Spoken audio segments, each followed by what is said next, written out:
It was just kind of fun, you know. It was just trying to invent who this character is. Don had this idea that it should be a sort of Dickensian character. It should be like Oliver Twist. Don felt strongly that it would be great to explore further the family dynamics of including this child. Look, I still have the necklace you left me. It just seemed natural that we would evolve into a domestic drama. Seed of Chucky, I think, was one of the most bizarre experiences of my life. It's just really bizarre to be looking at a little tiny doll with her little eyes blinking going, Miss Tilly, you can do it the easy way or the hard way. I was playing myself, Jennifer Tilly, international film star. I was playing Tiffany, a talking doll that was my biggest fan, and then I played Tiffany in Jennifer Tilly's body. Jennifer completely mocks herself in this movie in a way that I think people will love her for. How come I don't ever get any other good roles anymore? How come nobody takes me seriously? Nice tits. Thank you. Yeah, I had a partner, you know, we were in, you know, arguing and smooching and, you know, doing whatever we were doing. You know, murdering together. Having a kid together. Having a kid together. I knew Brad because of Lord of the Rings. Brad, of course, is Wormtongue. Did you guys ever get to be in the booth together when you did voiceover for Seed? Nah, it was just me. Don had all these pictures of what everybody was going to look like, and then he had readings of most of the other characters for the scene, so I knew how they played it, but we didn't play it together. So I had different voices for Tiffany. When Tiffany was a person, I had sort of like a Marilyn Monroe-esque, like kind of like white trashy voice. And then when she went into the doll, I made it more of a tinny voice because I figured the doll doesn't have like really strong vocal cords. So I made it more of a doll-like voice. Yes, he is. Joe, will you please stop doing that? Doing what? Imitating me. I do not sound like that. Oh, yes, you do. And then when she went into Jennifer Tilly, I sort of had to do a little bit of the doll, a little bit of the human Tiffany in Jennifer Tilly's voice. All right, Fulvia, if that's what you want. And then we wanted the difference between Glenn and Glenda. Glenn's a sort of more proper English. I saw you on the telly. And then Glenda's a bit more kind of Cockney. That's my name. Don't you wear it out. I especially love Billy Boyd's rendition of those characters. Stop it, Mummy. You'll wrinkle me dress. Stop it, Mummy. You wrinkle my dress. I love him and I love Glenn and Glenda, but I feel an affection for them because they're my children. You never stop loving your children. Glenn's cute. He would be in a punk rock bar. You know, he looks like a kind of boy I'd date. I really love Glenn. I think he's really funny, but I also find him poignant in a way. And when we were making the movie, you know, there were times where we were like, oh, this is like kind of sad. I don't know. You remember when like Glenn kills Chucky and he chops him up and he's just like devastated and he's crying and Jennifer Tilly is like comforting and we're all kind of like getting a little like, oh, this is sad. But people didn't respond correctly at first. Glenn Glenda was the first trans kid, doll trans kid, that was ever portrayed in the movies. It's maybe one of the greatest things about Seed, I think, is this kind of transgender, you know, confused. Sometimes I feel like a boy. Sometimes I feel like a girl. And his parents don't help. It's a big, you know, parents, please help.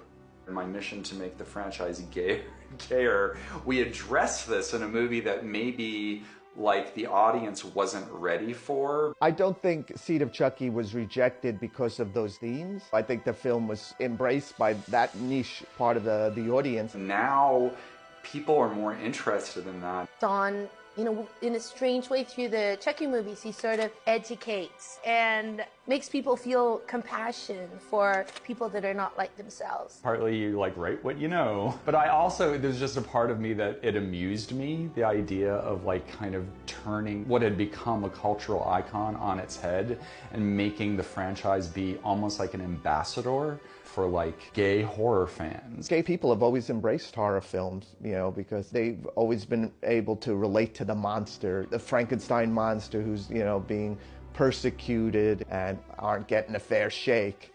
And that's probably why they gravitate towards horror films, because they see themselves in some of these characters. I think gay people always liked horror movies because they're drama queens. I think perhaps it was rejected more for the fact that so much of it was played for laughs and it was jokey and silly. These films have really evolved from being a really frightening first film to moving much more into the area of being horror comedies. The film was a little too far over the top in terms of the humor and the outrageousness of the storyline. This was sort of took it all one step further. I don't know, it's sort of spoofing on top of spoofing. You can catch that movie in theaters next Halloween. Thank you, Chucky. Fuck you very much.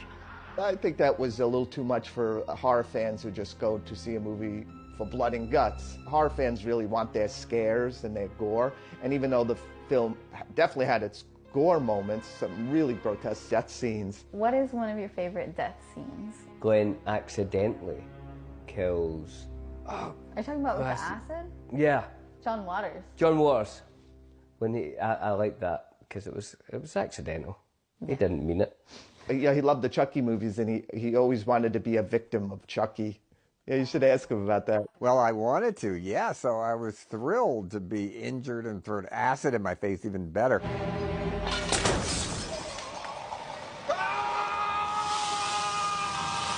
But the first day, I remembered the first take was Chucky was coming at me, right? He moves, you know. It's actually not like they put that in later and his mouth opens and you hear what he says. So he's coming at me and then they say, cut. And, you know, he falls down. And all of a sudden he looks up at me and goes, fuck you. And it was the puppeteers working, which really made me laugh. In Seed of Chucky, Guy Luthan played Don Mancini. So if you look at the credits in Seed of Chucky, it says Don Mancini, played by Guy Luthan, who was the producer.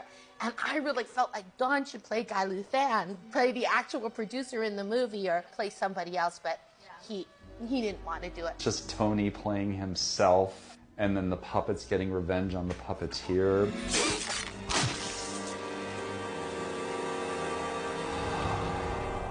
Yeah, I think the audience might have felt, you know, that Don was being a little too clever and a little too in-jokey for their own tastes. It would have been absolutely de rigueur for the people in charge to say, like, okay, it's time to get some new blood in here now, because that didn't work out so well. But David didn't. He stayed loyal to me. He works so hard, he cares so much. I've never worked with a director that does not lose his cool. You're under a clock, and how are we going to do this? And it's kind of constantly traumatic. But that's a bonding experience. So there is very much a wonderful familial flavor to it. You get really close. I mean, you're literally close. You're like sandwiched under a desk or working side by side or on top of somebody. And you have to really find a collective mindset to make the character work. I mean, if somebody's doing the eyes and someone else is doing the head, the eyes have to lead the head movement, and usually there's a blink in there and that's somebody else, and if he's reacting to something, a brow needs to go up while he's turning. Well, Gibbs, are we here yet? Are we through here yet? Give a bit of the nasty thing, then let him relax. Yeah. And then when he does the turn to his left, lead with the left brow going up, align with the turn. If each one of those things is a different person and you're trying to think as one character, you either get in sync really quick or it doesn't work. Oh, shit.